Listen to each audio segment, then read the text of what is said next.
Hi, Governor Scott. Thank you for viewing this video. My name is Aubree Adams. I'm a mom that lives in Pueblo, Colorado, and I'm asking you from the bottom of my heart to veto any bill to legalize marijuana. I want you to know that my son started ingesting THC infused candies and brownies in the 8th grade when he was 14 years old, soon after legalization of Colorado. He got these products at school, and his first incident of self-harm occurred after. Though we knew his behavior was changing, we did not realize it was from high-potency THC products manufactured in deceptive forms to disguise use. By his freshman year, it became apparent that he was coming home impaired and stoned.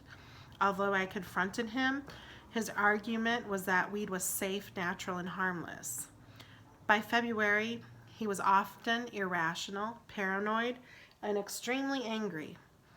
One night he was so abusive that his younger brother ran barefoot through 6 inches of snow to get away from him. That same night, my son put a gun to his head, but he did not pull a trigger. He instead overdosed on about 250 ibuprofen tablets.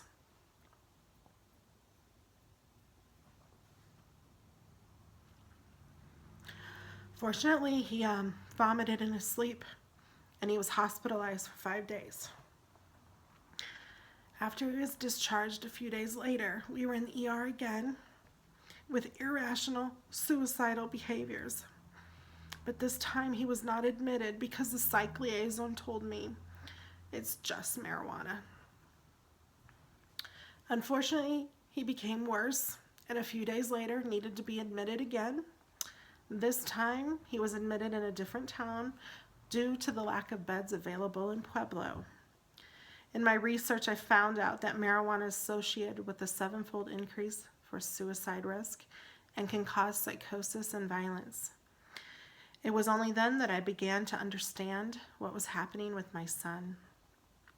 I began extensive search for treatment centers, but most centers cost $6,000 to $11,000 a month, and treatment can last 6 to 24 months.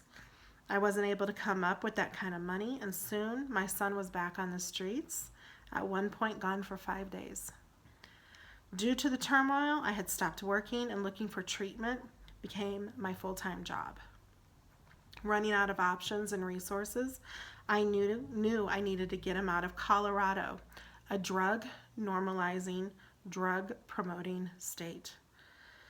I was referred to Houston, Texas, where there's an amazing program called Cornerstone Recovery. It includes alternative peer groups, recovery high schools, and the monthly $1,000 I pay is greatly discounted, only a portion of the $3,400 a month I owe. This recovery model has been the miracle that is needed and is presented in a film called Generation Found. My son just turned 17. And it breaks my heart not to have him here with me in Colorado, but he cannot be in a community where marijuana is promoted and marketed. This marijuana industry markets to our kids because they want more and future users. In my town of Pueblo, Colorado, the marijuana industry has created marijuana scholarships for our high school seniors. If you allow legalization, you say yes to more users. You say yes to the smell of weed throughout your communities. While you're barbecuing in your backyard and your neighbors are growing and using, you have the smell of weed. You have the marijuana smoke coming onto your property. You will see weed smoking in public places because there is not enough law enforcement to handle this. Teachers have to use air fresheners in their classroom to mask the smell of weed. If you say yes to this and sign this into law, you say yes to more homelessness, more mental illness, more addiction, more hospitalizations, more families destroyed. Will you support prevention and recovery, or will you support promotion? Remember, you have only seen half the ledger. No one has reported the cost. When you subtract the cost, I believe you will see a net negative. And if by chance there is a net positive, Please know that you could pave my streets with gold with that money, and not 1 ounce is worth my son's life. Instead of the next generation being called Generation Lost, please support Generation Found. I ask you this from the bottom of my heart. Governor Scott, you have the power. You've been elected to a very important position. Please take this very seriously. You can call me at any time.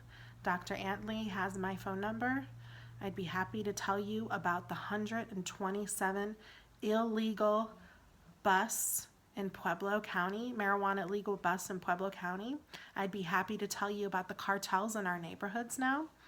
We have people from Cuba, Argentina, Russia, Honduras, that come here and rent houses, buy up property to grow as much marijuana as they can and ship it out of state into other countries. We also have the DEA testifying that the Mexican cartel like to come up here and get our marijuana and trade for their heroin. Our heroin rates are skyrocketing. Please, please, from the bottom of my heart, do not pick drug dealers, glorified drug dealers that act like pharmacists and doctors without the medical degrees, over the health and safety of our community, over the health and safety of the children of Vermont. They don't need this now, and they don't need this in their future. It will not end the war on drugs. It will enhance the war on drugs. Thank you.